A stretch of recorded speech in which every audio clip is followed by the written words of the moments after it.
अरे चला कुल माटी निकाला कुल।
जो पहले मालिक से मिल।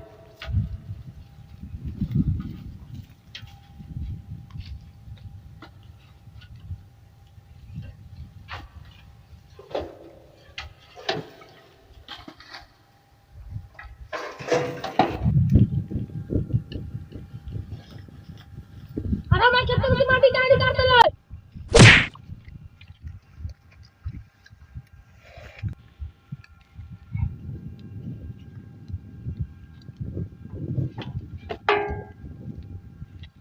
हमार मर्जी माटी यहीं जा निकलाई।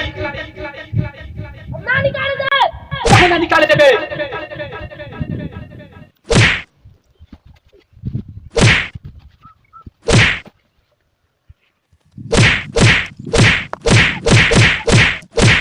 रुका कुल। ये तर नहीं मानी। चला कुल टट्टर के ऊपर चढ़ा दा कुल। चल ले चल।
अरे ये अपने आप के चाहे ताकत और मत समझ, सुधर जो अभी समय बा।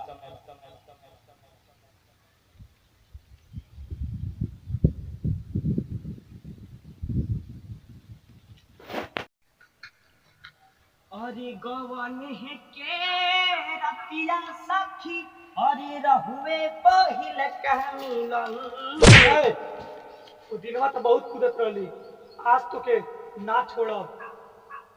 ते वो दिन औकात देखत रहली। आज तो के हम औकात दिखाई। आज तब देख ली तो औकात के। रुका कुल। आज खाली एकरे में और हमरे में मुकाबला होई। तू कुल हट जा कुल पीछे।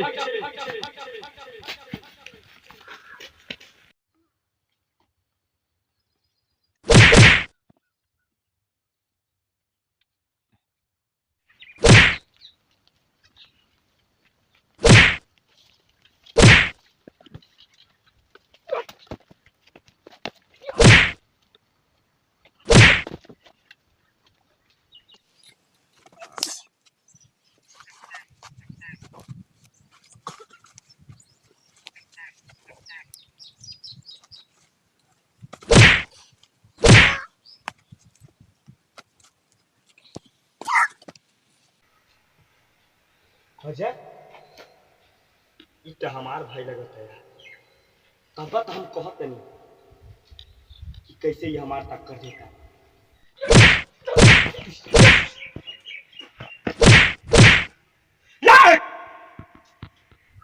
ते का फर ले हम खुद फाड़ देतनी।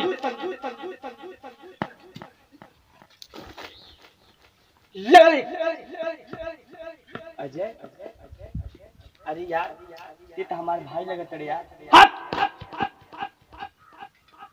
भाई कैसन भाई? तोरा का अगर विश्वास नहीं होके तो तोरे सीना पे जौन अजय लिखल बा हमारे सीना पे जौन विजय लिखल बा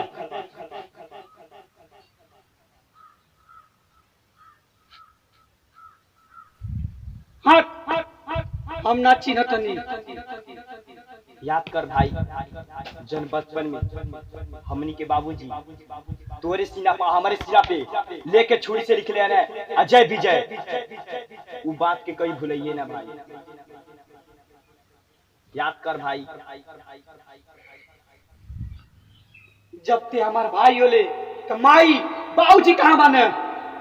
याद कर भैया जौन वो हदीर के रात अपना माई बाप के मार के गए अकबरवा उस समय तोहरा के उठा ले गई है हम छिप गई नहीं है यही से वो हमें जानत नहीं है। ते इतना दिन से काहे बात छिपैले? जब ये सच बा तो काहे ने हमके बतैले? भैया हमारे के पता ना रहे कि तू हमारा भाई हो। जब ई बात बा चल आज साल अकबरवा के मारल जाई दोनों भाई मिलके।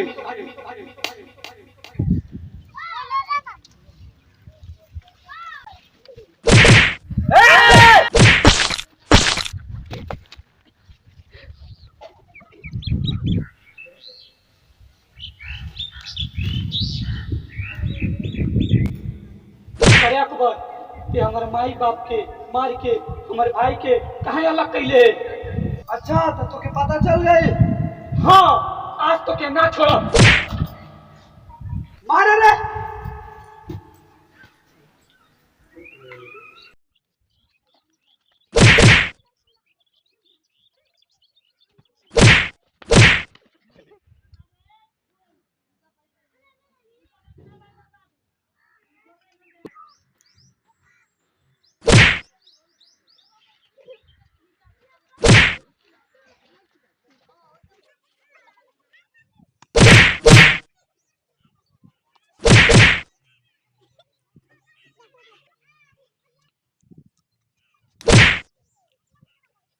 अब देखो बात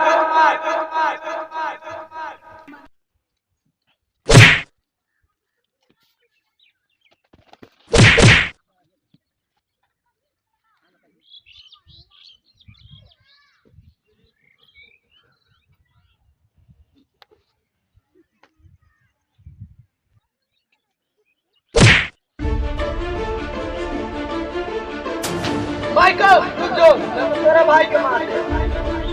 ओए हमारे भाई को छोड़ दे नहीं तो तोरा के छोड़म ना।